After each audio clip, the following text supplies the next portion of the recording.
Bonjour à tous, j'espère que vous allez bien. Bienvenue à ce culte. J'espère que vous êtes confortablement assis chez vous. J'ai eu des magnifiques retours de personnes qui me disaient mais les chants qui ont un petit peu de la pêche, de la patate, c'est juste génial. Alors c'est ce qu'on va refaire ce matin. Je vous invite à vous lever, on va danser, on va se réjouir tous ensemble parce que c'est aussi ça la joie du Seigneur. Et ne pense pas que tu es en train de danser tout seul dans ton salon parce qu'il y a encore plein d'autres personnes chez eux qui vont le faire avec toi. Est-ce que tu es prêt ? Seigneur, on te remercie pour cette célébration. On te prie que tu puisses être présent, que tu puisses rejoindre chacun, Seigneur. Merci parce que tu es bon, tu es digne d'être loué, Seigneur. Merci parce que ton amour ne faillit jamais et c'est ce qu'on va proclamer maintenant. Merci, Seigneur. C'est parti. Quand j'étais au loin, tu montras ton amour. Frayant un chemin jusqu'à moi, tu es le murmure, me guidant à ton cœur. À jamais ma vie t'appartient. Et maintenant je vois que Dieu, tu es pour moi. Je suis à toi, ton amour ne faillit pas. Je sais que c'est vrai, et je sais que ton amour est toujours là. Oui, je crois en toi, m'accrochant à toi, m'accrochant car je sais que tu es fidèle. Tu es tout pour moi, tu ne changes pas. Ton amour ne faillit pas. L'amour ne faillit pas.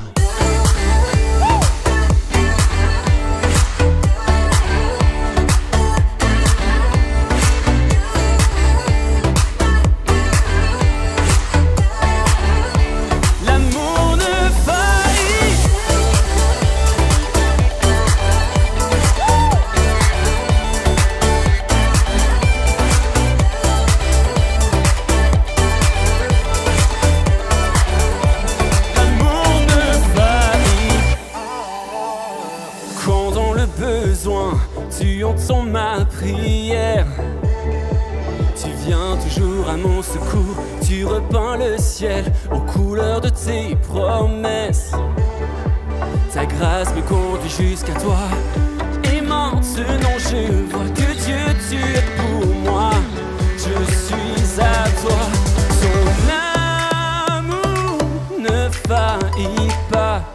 Je sais que c'est vrai, et je sais que ton amour est toujours là. Oui, je crois en toi, m'accrochant à toi, m'accrochant car je sais que tu es fidèle. Tu es tout pour moi, tu ne changes pas.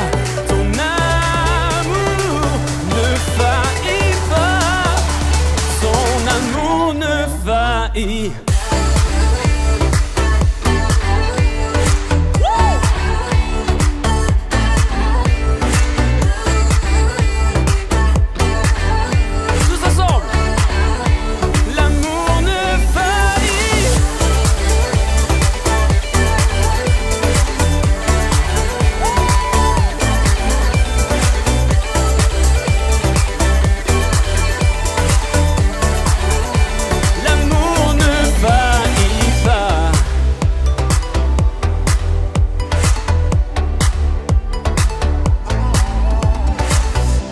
M'accrochant car je sais que tu es fidèle. Tu es tout pour moi, tu ne changes pas. Ton amour ne faillit pas. L'amour ne faillit pas. Alléluia, merci Seigneur.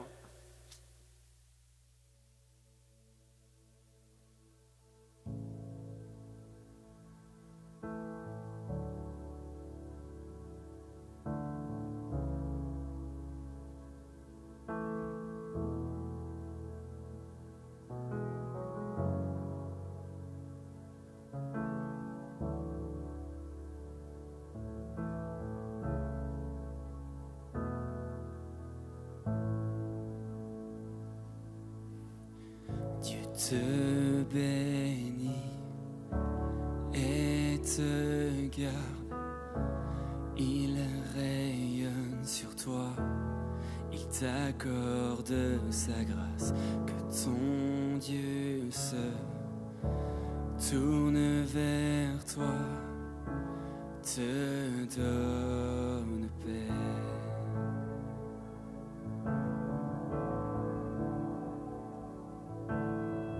Dieu te bénit et te garde, il rayonne sur toi, il t'accorde sa grâce, que ton Dieu se tourne vers toi, te donne paix. Oh. Amen. Amen.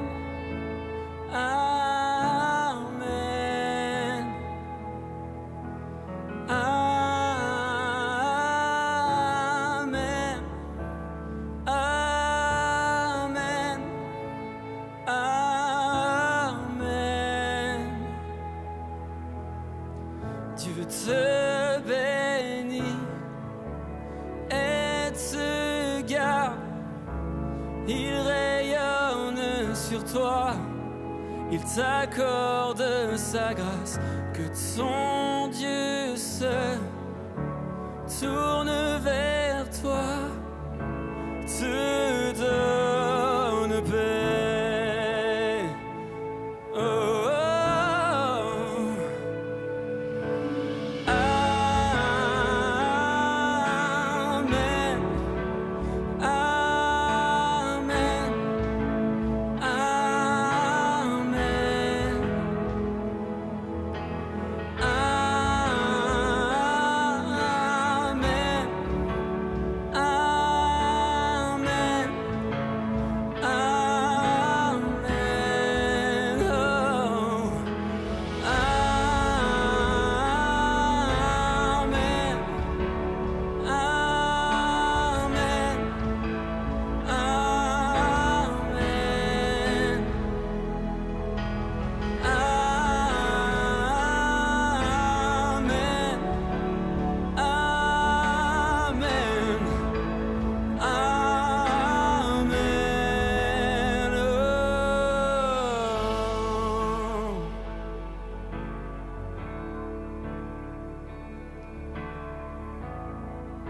Il est si puissant que sa faveur reste sur toi pour plus de 1000 générations, sur ta famille et tes enfants et les enfants de leurs enfants. Que sa faveur reste sur toi pour plus de 1000 générations, sur ta famille et tes enfants et les enfants de leurs enfants. Que sa présence t'environne avec toi, à tes côtés, qu'il t'inonde et t'entoure. Il est pour toi, il est pour toi, dès le matin jusqu'au coucher, à chaque pas, veillant sur toi, dans les larmes et dans la joie. Il est pour toi, il est pour toi, il est pour toi, il est pour toi, il est pour toi, il est pour toi, il est pour toi, il est pour toi, il est pour toi. Il est pour toi, il est pour toi, il est pour toi, il est pour toi, il est pour toi, il est pour toi. Oh.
Alléluia, Saint-Esprit, nous t'accueillons.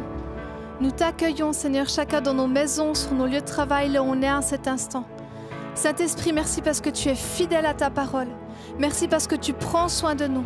Merci parce que tu es avec nous. Merci pour ce temps dans ta présence qu'on a pu vivre à l'instant. Merci parce que tu es là avec nous, parce que tu prends soin de nous. Et merci parce que tu as pour nous en réserve des bénédictions. Tu as pour nous en réserve des miracles. Tu as pour nous en réserve des exaucements de prière. Seigneur, merci parce que tu viens déverser sur nous aujourd'hui ta faveur et ta grâce, sur nos familles, sur nos amis, sur nos voisins, sur nos enfants. Tu viens déverser sur nous, Seigneur, une grâce nouvelle, une vie nouvelle, une joie nouvelle. Seigneur, merci parce que tu es bon. Merci parce que tu prends soin de nous. Moi, j'ai vraiment envie de vous encourager aujourd'hui à recevoir ce que le Saint-Esprit a en réserve pour vous, à recevoir les bénédictions et les bontés de Dieu parce elles se renouvellent chaque jour. Et reçois aujourd'hui ta bénédiction. Et j'avais à cœur de vous lire un psaume. C'est le psaume 23. Et j'ai à cœur en fait de le déclarer sur ta vie. J'ai à cœur de le proclamer sur ta vie comme une bénédiction. On a vu ça dans les bases de Paul Ms pour cette semaine. Il parlait de la bénédiction, il parlait de l'importance de déclarer des bénédictions. Et j'ai envie de déclarer ce psaume 23 sur ta vie aujourd'hui. Ce psaume, il dit ceci: l'Éternel est ton berger, tu ne manqueras de rien. Il te fait reposer dans de verts pâturages. Il te dirige près des eaux paisibles. Il restaure ton âme. Il te conduit dans les sentiers de la justice à cause de son nom. Quand tu marches dans la vallée de l'ombre de la mort, tu ne crains aucun mal, car il est avec toi. Sa houlette et son bâton te rassurent. Il dresse devant toi une table en face de tes adversaires. Il oint d'huile ta tête et ta coupe déborde. Oui, le bonheur et la grâce t'accompagneront tous les jours de ta vie et tu habiteras dans la maison de l'Éternel. Et j'ai vraiment envie de vous encourager, les amis, à recevoir ce psaume, le psaume 23, le recevoir comme une bénédiction qui t'accompagne dans tes journées, dans les temps de découragement, dans les temps de difficulté, dans les temps de disette, dans les temps plus compliqués, que tu puisses vraiment reprendre ce psaume et déclarer que Dieu, que l'Éternel, il est ton berger, que tu ne manqueras de rien. Et dans cette même dynamique, je voulais continuer simplement avec le temps d'offrande. Alors que le QR code il s'affiche en bas de vos écrans, vous pouvez simplement cliquer dessus, vous tomberez sur le site internet avec toutes les informations dont vous avez besoin. J'avais vraiment envie de t'encourager à te dire que tu ne manqueras de rien parce que l'Éternel est ton berger. Dieu, il prend soin de toi et tu ne manques de rien. Et des fois, quand on regarde la réalité, quand on regarde notre quotidien, on se dit mais en fait c'est pas possible, mais oui j'ai plus d'argent, mon compte en banque, je me suis fait virer, j'ai plus de travail. Il peut y avoir 36 000 raisons. Mais j'ai envie de te dire qu'en fait la réalité elle n'est pas toujours la vérité. La vérité c'est que Dieu prend soin de toi. Et j'ai envie de t'encourager aujourd'hui à la générosité. Vous savez, Dieu a été généreux avant que toi tu sois généreux. Dieu a été généreux parce qu'il a envoyé ton Fils sur la croix pour toi, avant même que tu sois né, avant même que tu aies besoin de rédemption. Dieu a déjà préparé la guérison pour ton corps physique avant même que tu sois malade. Dieu a prévu le salut pour toi. Dieu a prévu l'abondance pour toi. Dieu a prévu les miracles en avance pour toi. Il est généreux, même avant que les choses se passent. Dieu a déjà prévu comment réagir dans ces situations. Dieu est généreux. Et les bontés, les bénédictions que Dieu il veut te donner, que Dieu veut déverser sur toi, peut-être qu'elles ne ressemblent pas à ce que tu imaginais, mais elles sont généreuses, elles sont bonnes et elles sont abondantes. Et je t'invite vraiment à vivre dans cette abondance de la présence de Dieu, à vivre dans cette abondance de la générosité de Dieu. Et vous savez les amis, si Dieu est généreux, c'est parce que c'est bon d'être généreux, parce qu'il est bon d'être généreux. Et j'ai vraiment envie de vous encourager pour ce temps d'offrande. Déjà, vous remercier pour votre générosité jusqu'à maintenant, mais de continuer vraiment à déverser en fait des finances dans cette œuvre qu'est le Gospel Center Lausanne pour qu'on puisse continuer à avancer, pour qu'on puisse continuer à aller de l'avant, pour qu'on puisse continuer en fait à faire tout ce qui se fait semaine après semaine. C'est vrai que là on est en train de faire des célébrations online qui bénissent des gens au-delà de la Suisse, qui vont plus loin. Il y a une qualité là derrière, il y a des gens qui travaillent là derrière et on a besoin des finances pour faire tout ça. Merci pour votre générosité, merci pour votre fidélité et merci parce que vous croyez en fait en ce qui est fait. Et moi j'ai envie de croire avec vous et de vraiment vous bénir dans vos finances et déclarer que vous ne manquerez de rien parce que l'Éternel est votre berger. Alléluia. Il est bon de se retrouver tous les dimanches, semaine après semaine. C'est vrai que Vous êtes certainement à la maison, vous êtes peut-être au travail ou peut-être dans le train en train de regarder cette célébration.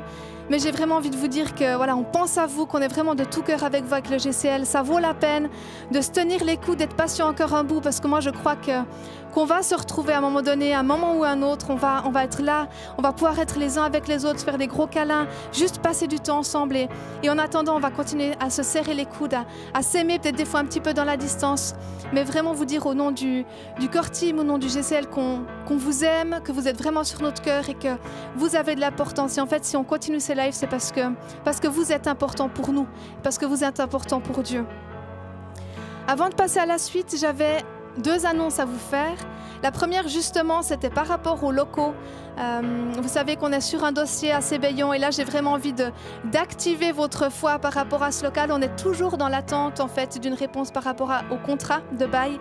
On a vraiment besoin de la faveur de Dieu pour que les choses, elles puissent s'ouvrir. Et dans ces temps, je vous invite vraiment à prier avec nous, à aligner votre foi à ce que Dieu il est en train de faire et à croire vraiment que les choses, elles vont s'ouvrir, que les choses, elles vont se passer, que ce bail, il va être signé et ça va être miraculeux et on va pouvoir se retrouver. Mais c'est vrai que dans l'état actuel des choses, on est encore dans l'attente et Dieu, il éprouve notre foi. Mais je crois que ça nous fait aussi du bien et je crois que c'est vraiment l'occasion de continuer à s'aligner et ensemble, en fait, on peut vraiment prier.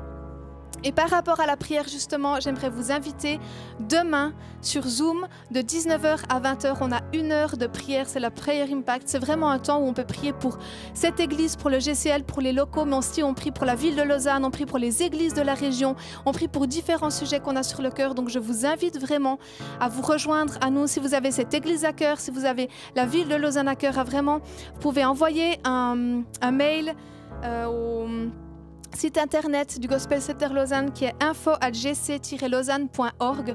Donc n'hésitez vraiment pas à demander le lien pour le Zoom et puis on se fera une joie et un plaisir de vous donner les coordonnées pour vous connecter avec nous.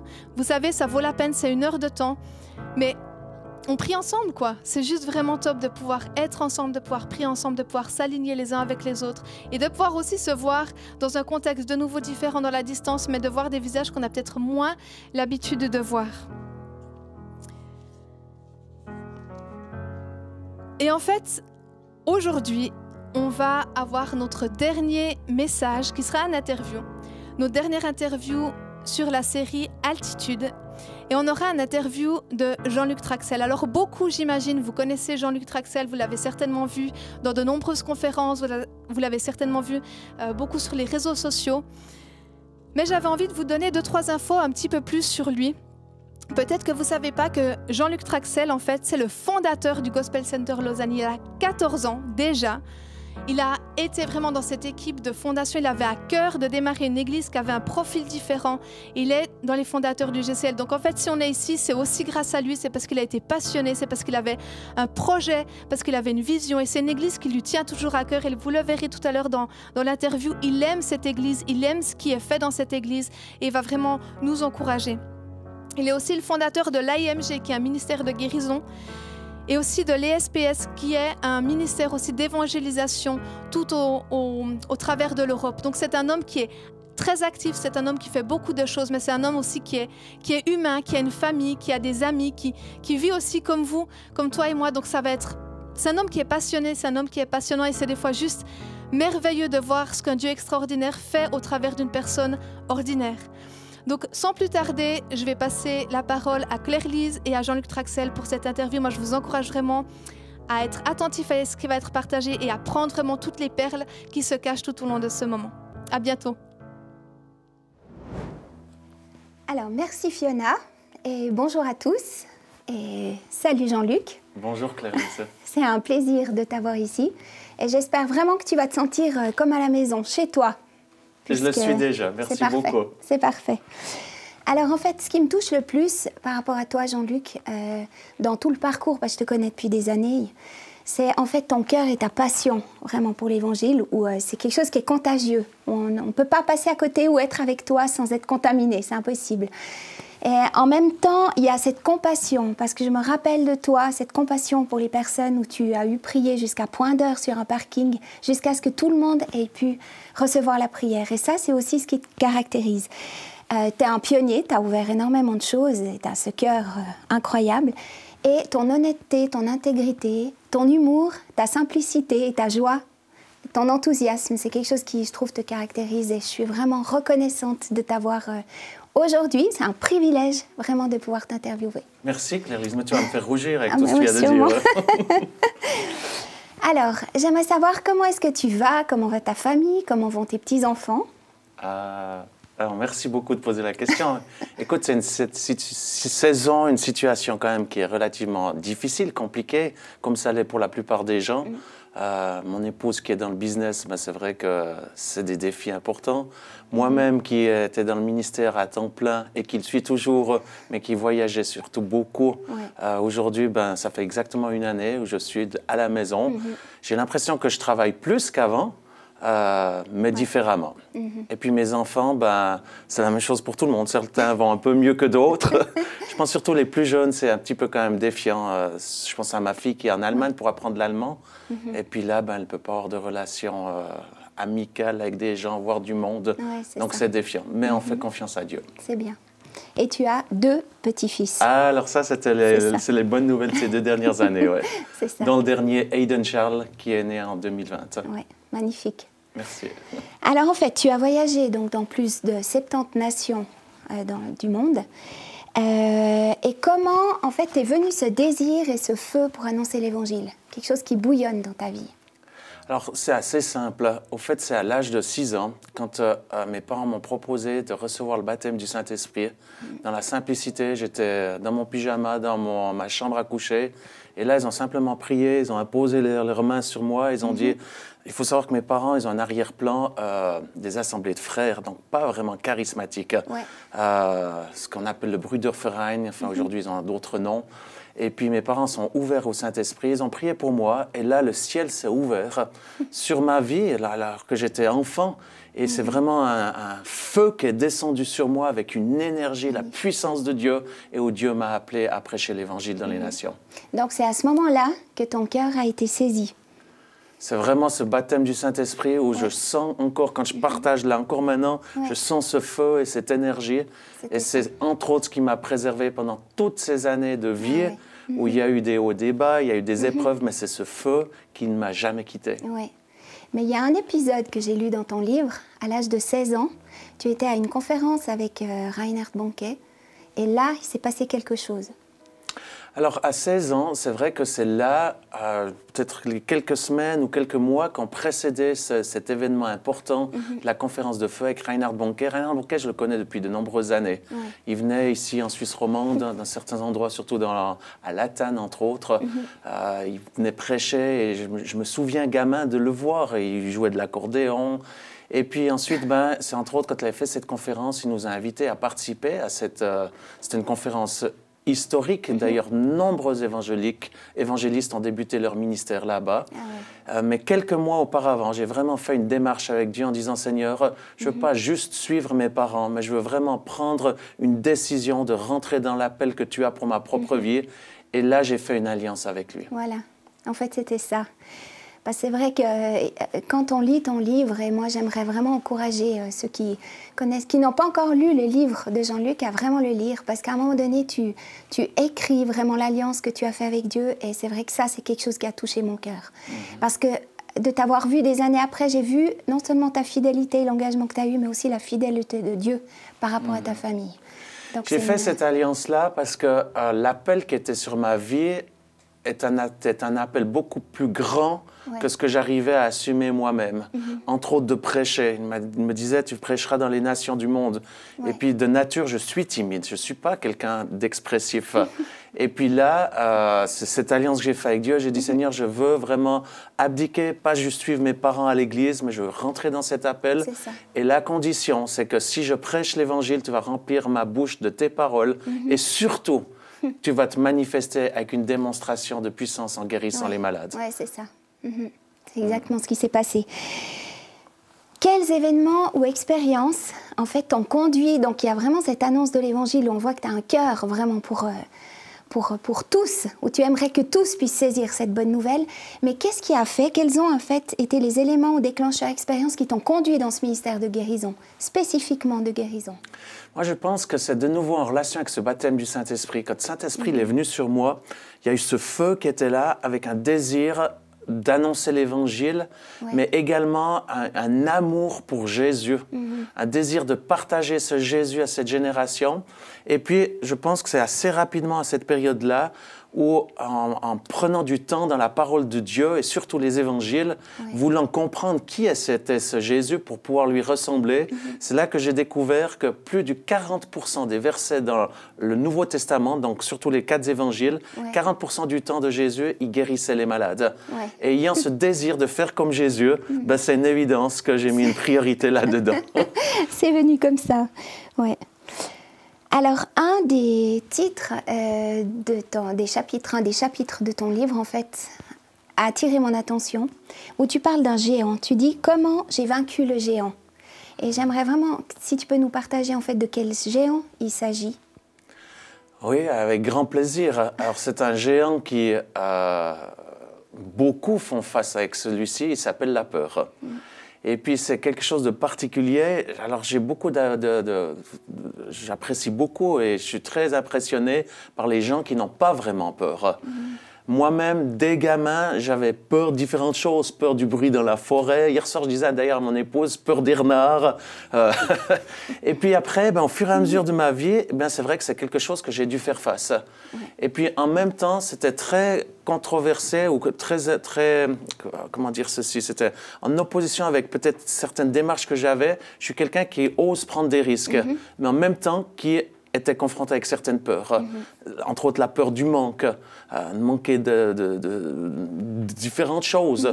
Je suis quelqu'un qui aime la générosité et le fait de manquer de quelque chose, c'est quelque chose que j'ai dû faire face toute ma vie. Et puis, dans ce livre-là, c'est vrai que je partage ouvertement, ça reste un défi dans ma vie. Quotidiennement.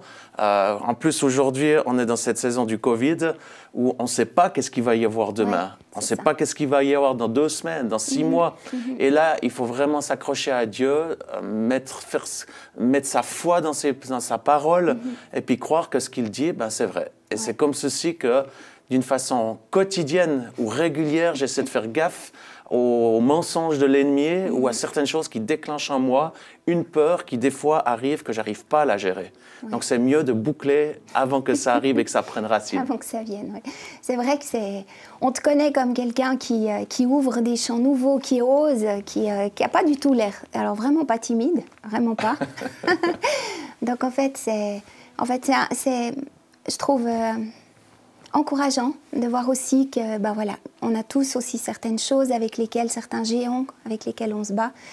Et j'aimais bien ton authenticité dans ton livre, parce que tu disais, mais en fait, je ne crois pas que je l'ai définitivement vaincu, ce géant.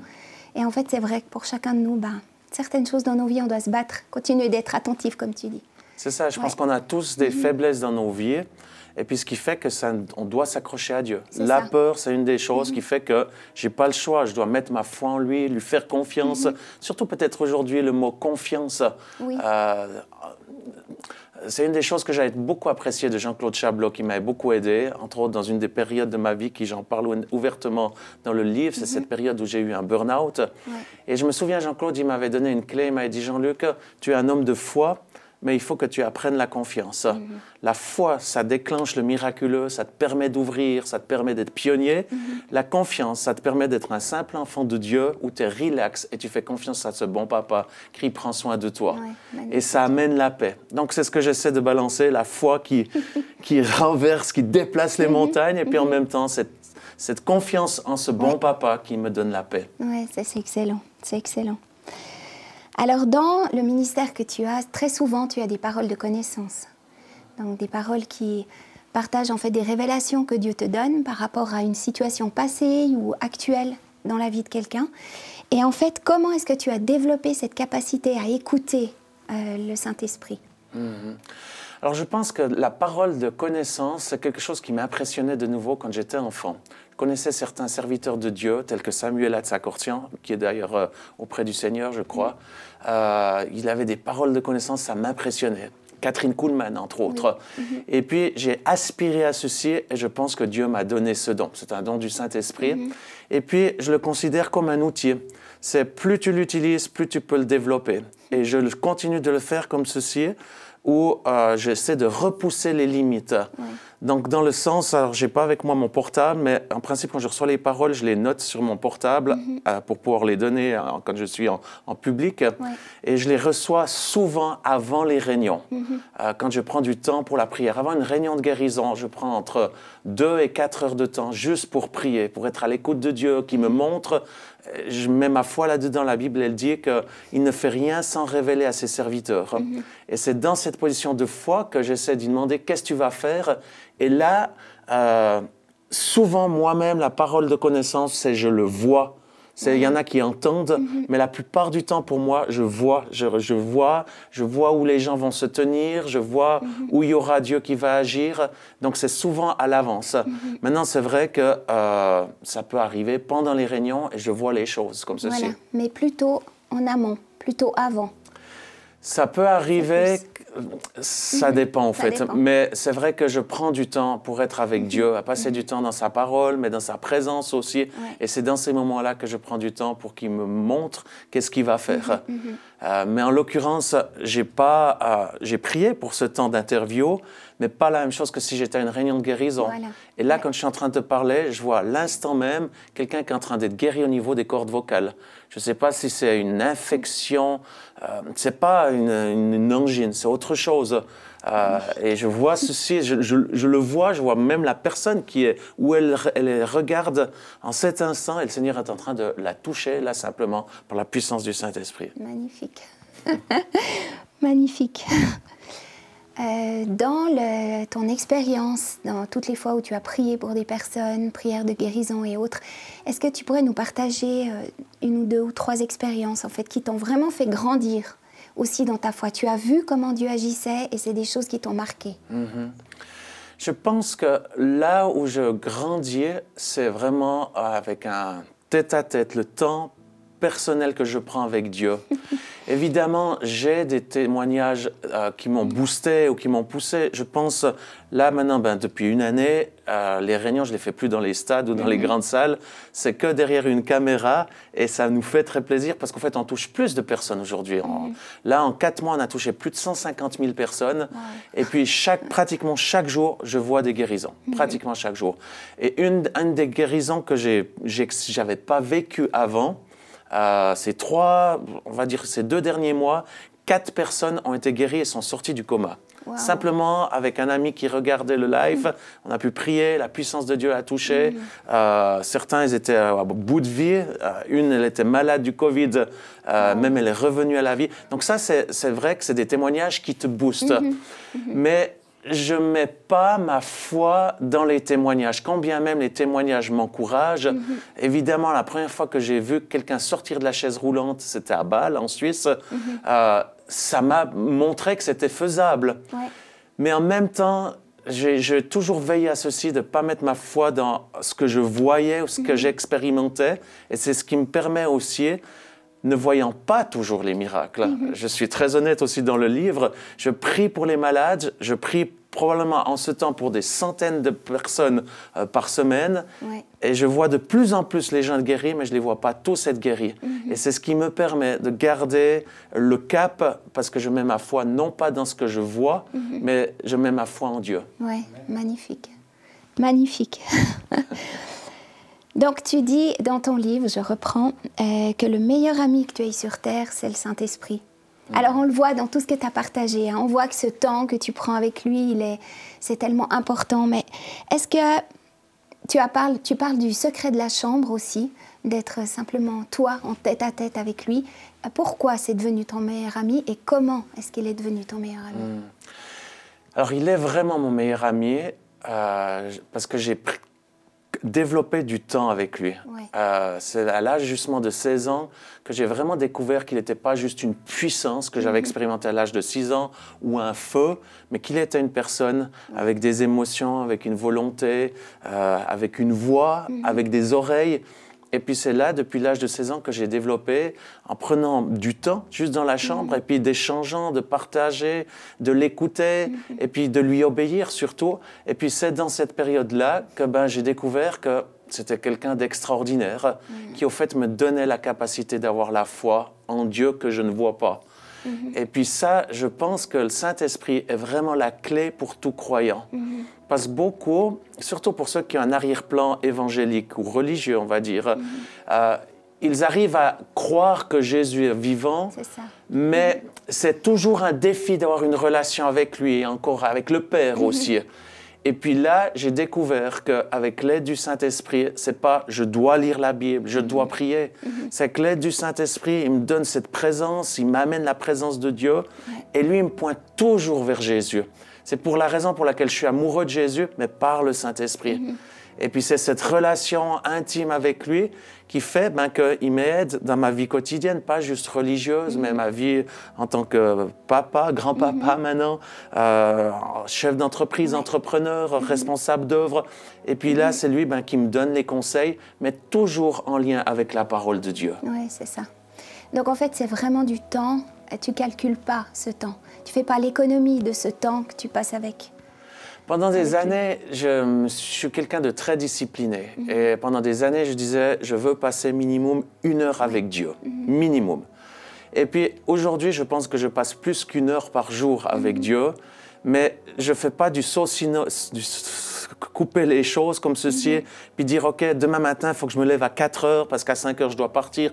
Non, c'est, oui, j'ai une organisation dans ma vie et j'essaie de mettre du temps.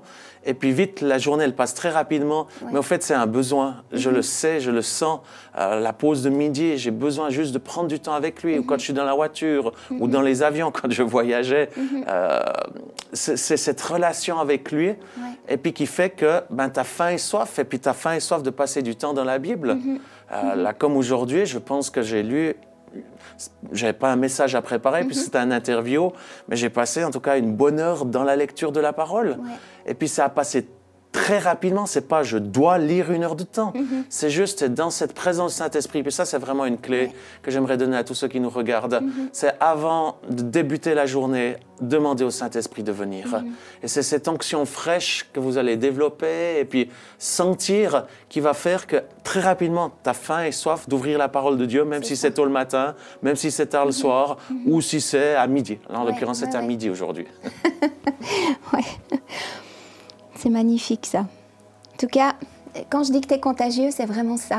Quand tu partages ton cœur, je pense que tous ceux qui nous écoutent, ils ont juste envie de vivre en fait ce que tu partages. Donc, c'est excellent. Vraiment, merci beaucoup.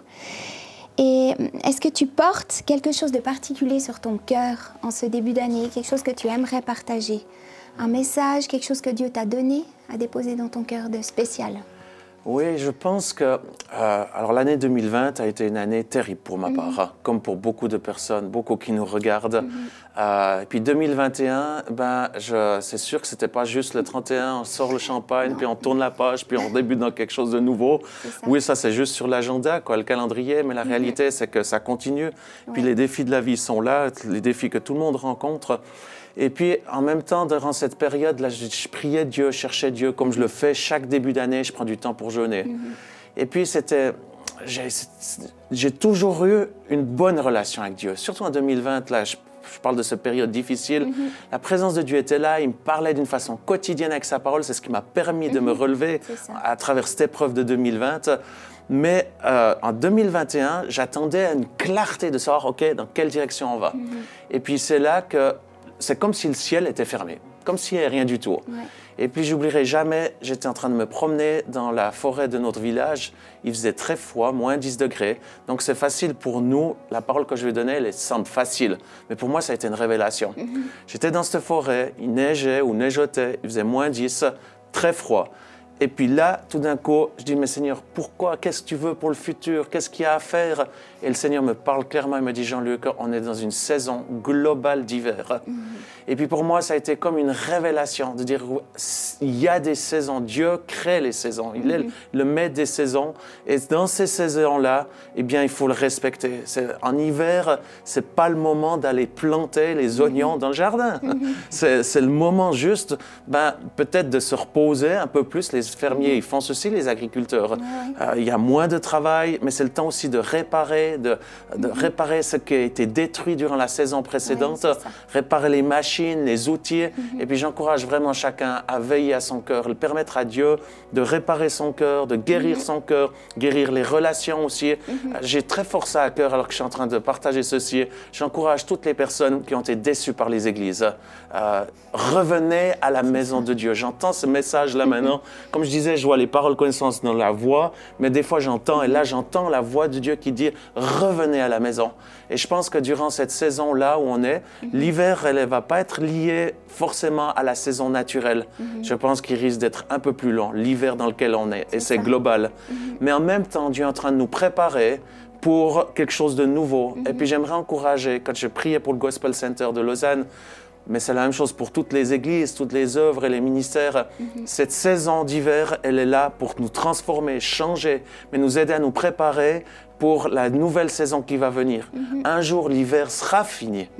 Le printemps va revenir.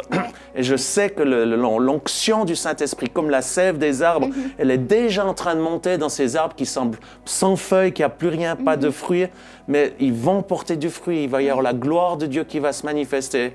Et surtout, préparons-nous, permettons à Dieu de transformer nos vies pour qu'on puisse être des nouvelles outres. Parce qu'il va y avoir une effusion sans précédent du Saint-Esprit. D'ailleurs, j'ai fait, il y a 2 semaines de ceci, l'Esprit prophétique est venu sur moi d'une façon tellement forte. Et d'ailleurs, j'ai fait ça sur ma nouvelle chaîne YouTube. Pour ceux qui veulent me suivre, allez voir là-dessus. C'est marqué, le titre, c'est « Une nouvelle vague ». Je vois, j'entends les préparations des noces de l'agneau. Jésus va revenir bientôt, mais en même temps, il va y avoir une effusion du Saint-Esprit.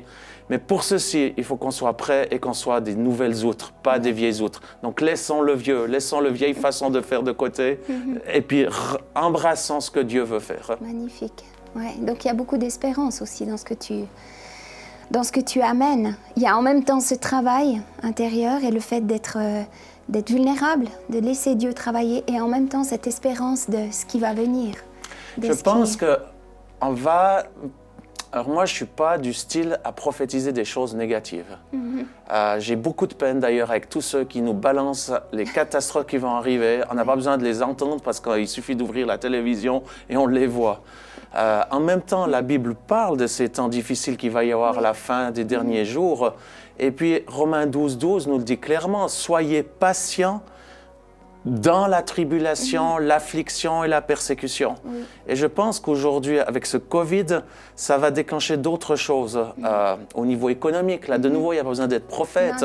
Ça va être un défi pour chacun. Et puis, c'est dans ces épreuves, dans la tribulation, comme disait l'apôtre Paul, il faut être patient, mais en même temps, se réjouir dans l'espoir qui est du ciel, l'espoir en Jésus. Romains 12:12, il est tellement extraordinaire. Donc, ce n'est pas les circonstances, parce qu'il fait beau dehors ou pas beau, que ça me crée de la joie. Ma joie et l'espoir, je la trouve en lui. Et puis le verset 12, il dit toujours ceci, persévérer dans la prière. Je pense que c'est une saison où il faut prier, parce qu'il y a la tentation qui vient. Je vois tant de gens, Claire-Lise, qui sont en train de perdre la foi. Alors évidemment, on ne rassemble plus en présentiel, mais Dieu n'a point changé, il n'est pas en confinement, Dieu. Donc c'est la raison pour laquelle prenons du temps avec lui, passons du temps avec lui, recrochons avec lui et puis soyons sérieux. C'est aussi le message que je sens, c'est le temps de stopper de vivre des doubles vies. Il n'y aura plus possibilité. C'est soit on est à fond pour Dieu, soit on ne l'est pas. Il va vomir les tièdes. Donc voilà, c'est sûr, mon cœur brûle par rapport à ce qu'il y a aujourd'hui. Vous allez sur ma chaîne YouTube, vous verrez tout ceci. Il y a d'autres messages d'ailleurs que je viens de libérer. Mais ce qu'on va faire en fait, c'est qu'on va mettre en fait l'adresse du site et l'endroit où on peut trouver le message entier en fait de Jean-Luc. On le mettra à la fin de la célébration, comme ça tout le monde verra en fait et pourra aller dessus. Mais je te remercie beaucoup pour tout ce que tu as partagé, parce que je trouvais qu'il y a... enfin, c'était profond vraiment et il y avait, enfin moi j'ai ressenti un vrai appel vraiment à la consécration, un vrai appel, comme tu l'as dit, à être sérieux avec ce Dieu incroyable qui est là et voilà, d'être sérieux. Et j'aimerais vraiment te remercier pour tout ce que tu as amené au travers des paroles que tu as données, pour ta simplicité. C'était vraiment c'est un privilège de t'avoir une fois comme ça.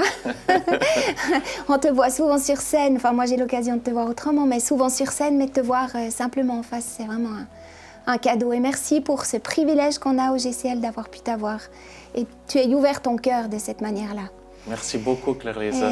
En fait, je sais qu'il y en a beaucoup qui suivent, qui ont suivi cette célébration-là ce soir, et je sais qu'il y en a beaucoup d'autres qui vont regarder et écouter par la suite l'interview et le message que tu as donné, Jean-Luc. Et j'aimerais vraiment maintenant en fait, te demander à toi, Jean-Luc, si tu serais d'accord d'offrir l'opportunité à toutes les personnes qui nous regardent mais qui ne connaissent pas ce Jésus dont tu as parlé avec tellement de passion, de pouvoir le rencontrer et aussi de pouvoir prier pour les malades. Avec grand plaisir. J'ai une parole avant que je vais parler de ce Jésus merveilleux. Quand je suis venu sur l'autoroute, je disais, Seigneur, donne-moi une phrase ou un mot pour le Gospel Center Lausanne. Tu sais combien j'aime le Gospel Center. Oui. Oh, oui. J'y ai mis toute ma vie pendant plusieurs années. Et je suis tellement fier du travail que tu fais, Claire-Lise, avec toutes les équipes.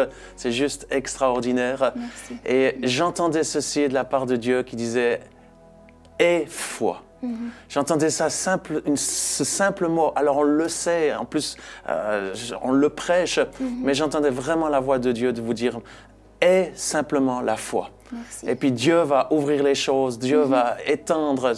La foi déplace les montagnes. Et je pense vraiment, c'est ça que je voulais vous laisser, te laisser. Mais merci beaucoup. On le prend vraiment. Merci. Et en tout cas, je prie pour vous et toute l'équipe. Et puis pour ceux qui nous regardent, évidemment, la chose la plus importante, c'est pas de faire partie d'une organisation religieuse. La chose la plus importante, c'est de pouvoir avoir cette relation avec ce Dieu qui est vivant. Il y a un Dieu qui est vivant, créateur, qui t'a créé à son image et qui aujourd'hui, il t'appelle par ton nom, là où tu es. Que tu sois de couleur ou que tu sois blanc comme moi, ou que tu sois grand, petit, large, que tu sois de l'Afrique ou de l'Europe ou de quels que soient les endroits, Dieu est en train de t'appeler aujourd'hui à venir auprès de lui tel que tu es. Peut-être tu as une éducation religieuse, mais tu ne connais pas vraiment ce Jésus personnellement. Et aujourd'hui, il aimerait pouvoir venir dans ta vie. Si tu mets ta foi en lui, tu crois en lui, qu'il est mort sur la croix, qu'il est ressuscité d'entre les morts et que tu lui demandes de venir, il va te transformer d'une façon extraordinaire. Et aujourd'hui, j'aimerais te donner cette possibilité de faire cette simple prière en répétant après moi ces quelques mots qui viennent de ton cœur pour lui demander de venir. Il va te transformer. Si tu te repens de tes péchés, des erreurs que tu as faites, d'ailleurs, on en a tous fait des erreurs, on est tous pécheurs. Et c'est ce qui fait la différence, c'est de dire, OK, on s'est trompé, on a besoin de Dieu, on a essayé de marcher par nous-mêmes et je veux revenir à Dieu. Et je sens beaucoup de personnes qui nous regardent aujourd'hui. Ils avaient une certaine relation avec Dieu et ils ont perdu ce feu, ils ont perdu cet amour pour Dieu. Eh bien, pour vous aussi, c'est le moment de dire, j'ai fait des mauvais choix dans ma vie, j'ai peut-être laissé Dieu de côté, mais c'est le moment de mettre ma foi et ma confiance en lui. Si c'est votre désir, que vous désirez donner votre vie à Jésus ou revenir à Dieu, parce que je sens ceci très fort aujourd'hui, revenir à Dieu sans compromis, quitte ta vie de péché. La vie de péché, c'est dramatique parce que ça semble bon, c'est séduisant, mais derrière le péché, il y a une loi spirituelle qui t'attire vers le bas et qui t'amène jusqu'à la mort. Mais la bonne nouvelle, c'est que Jésus est venu pour détruire les œuvres du péché. Donc si ce soir ou ce matin ou quand tu regardes, tu demandes à Dieu simplement pardon pour tes péchés, il va te pardonner, il va te donner cette vie et cette vie en abondance, mais également il va te donner un avenir, il va te donner de l'espoir, un futur glorieux où si tu laisses prendre le contrôle de ta vie, il va te permettre de t'étendre, il va te permettre d'être comme cet arbre qui tout d'un coup a des feuilles, a des fleurs et porte du fruit qui lui donne gloire. Si tu désires ce Jésus, là où tu es, simplement dis Seigneur Jésus, je te demande pardon pour tous mes péchés, je regrette sincèrement. Et pour moi, peut-être qui me suis éloigné de toi, je te demande aussi pardon. Je regrette, je veux revenir à toi. Pardonne tout ce que j'ai fait de mal, volontairement ou involontairement. Seigneur, je suis sincèrement dans le regret et je me repens de ma vie de péché, mais je renonce aussi à ma vie de péché et je te demande de me pardonner et de venir dans ma vie à 100%. Deviens le seul Dieu et le seul Seigneur. Je t'ouvre la porte de mon cœur et par la foi, je te dis, viens Seigneur Jésus, sauve-moi maintenant et donne-moi cette vie en abondance, cette vie éternelle dans le nom de Jésus. Amen. Pour ceux qui ont fait cette démarche, je vous encourage à ne pas rester sur cette simple prière, mais à faire un pas de plus. Probablement sur le site du Gospel Center, il y a un lien. Oui, il y a un lien. Connaître Dieu ou... Ouais. Connaître Dieu. Ne restez pas seul. La même chose que je l'ai dit avant, tous ceux qui ont quitté les églises, je vous encourage. Les églises, je ne parle pas d'organisation religieuse. L'église, c'est le corps de Christ. Et si vous avez été déçu par le corps de Christ, ben, arrangez-vous avec la tête. Allez discuter avec la tête. Parlez à Jésus. Dites-lui, j'ai été blessé par le pied ou par la main ou autre. Mais ne reste pas dans l'amertume. Quitte cette amertume, pardonne et reviens et fais partie parce que tu es une pierre vivante que Dieu veut utiliser. Donc ne reste pas seul, accroche-toi à cette communauté si tu es dans la région. Si tu es au loin et que tu ne trouves pas d'église, ben ça va bien, on est sur YouTube, Gospel Center Lausanne et ils seront là pour t'aider dans le nom de Jésus. Et est-ce que tu serais d'accord de prier pour les malades encore? Avec grand plaisir. Oui. Si vous êtes malade, la bonne nouvelle, c'est que Jésus n'est pas seulement mort pour nos péchés, mais aussi pour nos maladies. Il y a 2000 ans, il est venu sur cette croix, et alors qu'il a été percé aux mains, aux pieds, il a cette couronne d'épines, on l'a battu, son sang a coulé. La Bible dit que par les meurtrissures de Jésus, il y a la guérison. Simplement, aujourd'hui, alors que nous sommes dans ce live, que nous sommes là sur YouTube ou Facebook ou peu importe où vous allez le regarder, dans le nom de Jésus-Christ, j'accueille ta présence, Saint-Esprit, et je te demande maintenant, par la foi, nous prenons les substances du royaume des cieux et je veux le libérer maintenant sur chaque malade. La substance du royaume de Dieu, elle ne consiste pas en paroles, mais en une démonstration de puissance. C'est pour ceci que je prends les bienfaits que Jésus a payés, qu'il a donnés gratuitement. C'est cette guérison pour nos corps physiques, émotionnels et spirituels. Et bien là, maintenant, vous êtes dans le nom de Jésus-Christ. Je libère cette puissance de vie et de guérison. Vous dites, comment je dois faire pour recevoir ma guérison? Eh bien, par la foi. C'est pas compliqué, tu n'as pas besoin de payer, tu n'as pas besoin de faire. Par la foi, simplement crois et tu verras la gloire de Dieu. Et j'aimerais t'inviter à faire un geste particulier qui est une démarche de foi. C'est tu as une main ou deux mains et j'aimerais t'encourager. Si tu n'as pas de main, ben on priera que Dieu te donne des mains. Tu peux utiliser tes pieds, ça va aussi, ou ton bras. Mais la plupart des gens qui nous regardent ont des mains. J'aimerais vous encourager à poser votre propre main sur la partie de votre corps malade, comme un point de contact entre la puissance de Dieu qui est bien réelle, cette guérison qui est dans le royaume des cieux, et votre besoin et la foi que j'ai avec Claire-Lise et moi-même, où je n'ai aucun doute que Dieu peut te guérir. Je l'ai dit déjà avant, je vois pratiquement tous les jours des gens être guéris et de toutes sortes de maladies. Allez sur mes réseaux sociaux, vous verrez, je balance régulièrement des posts de guérison qui se passent aujourd'hui, pas d'il y a 50 ans. Eh bien, Dieu peut vous toucher là où vous êtes. Alors tu poses ta main là maintenant. Je crois que la puissance de Dieu va venir te toucher. Dans le nom de Jésus-Christ, je commande à tout esprit de maladie, tout esprit d'infirmité, de quitter les corps des personnes qui nous regardent. En tout premier lieu, Seigneur, je te prie pour tous ceux qui ont le cœur brisé, qui ont été touchés de différentes façons, qui ont été déçus par les uns les autres dans leur propre famille, par leurs parents ou par leurs enfants.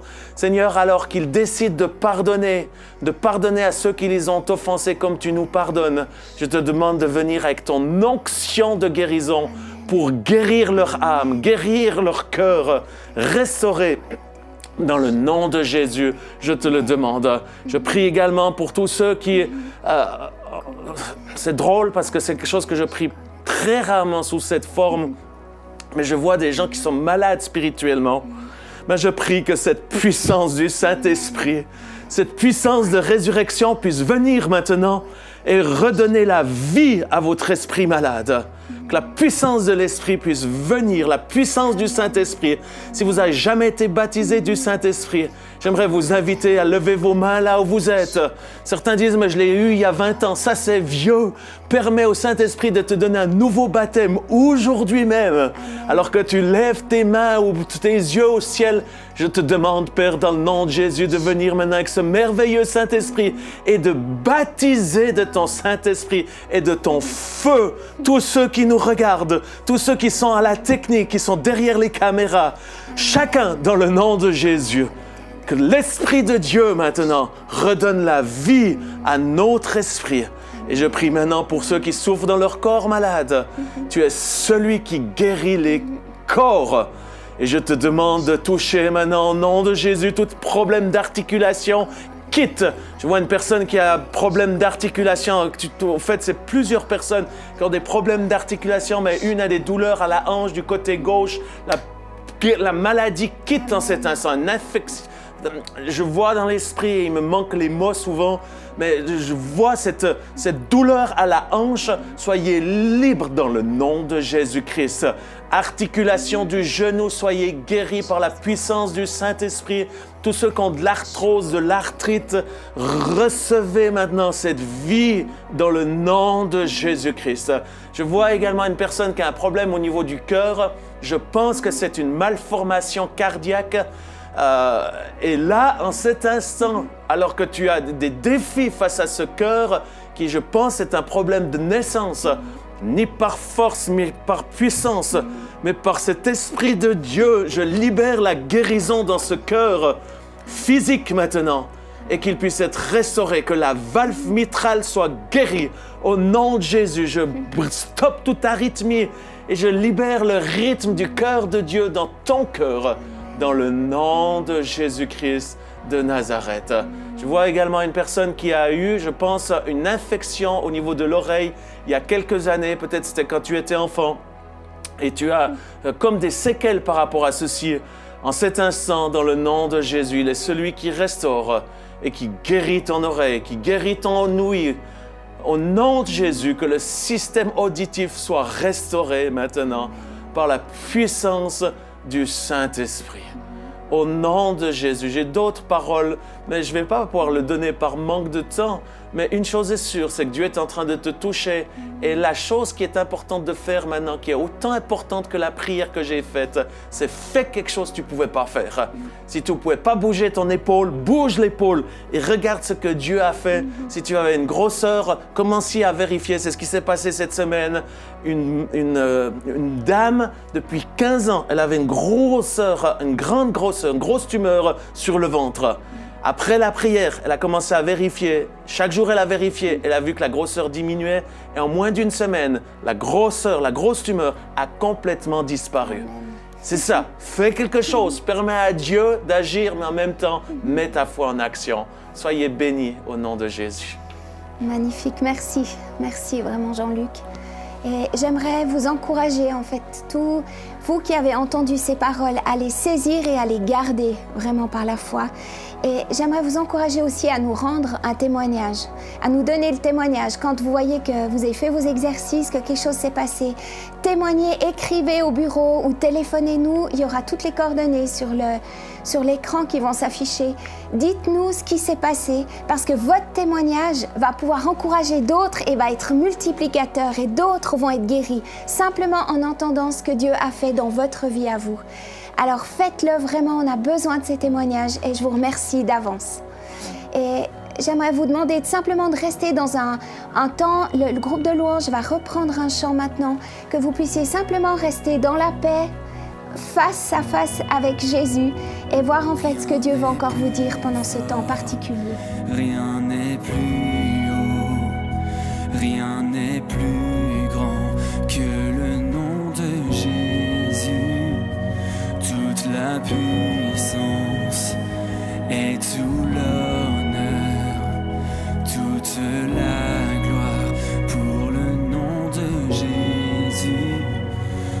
rien n'est plus fort, rien n'est plus haut, rien n'est plus grand que le nom de Jésus. Toute la puissance est sous l'honneur, toute la gloire pour le nom de Jésus. Rien n'est plus fort, rien n'est plus haut, rien n'est plus grand que le nom de Jésus. Toute la puissance est sous l'honneur, toute la gloire pour le nom de Jésus. La croix, le dernier mot. La croix, le dernier mot. Le Sauveur est venu dans la lumière. La croix, le dernier mot. Hey, la croix, le dernier mot. La croix, le dernier mot. La mort vaincue pour la vie éternelle. La croix, le dernier mot. Nous te louons, nous t'exaltons, Jésus.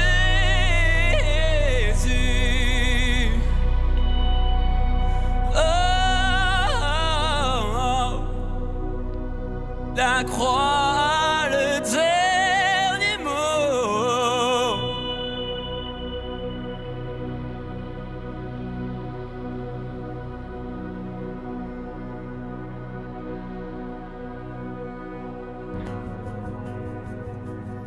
Un grand merci à Jean-Luc et à Claire-Lise pour cette super interview. J'espère que vous avez été touchés, que vous avez été bénis. Je vous encourage une fois de plus, si c'est le cas, si vous avez vécu dans votre corps, dans votre cœur, dans votre amour, c'est égal.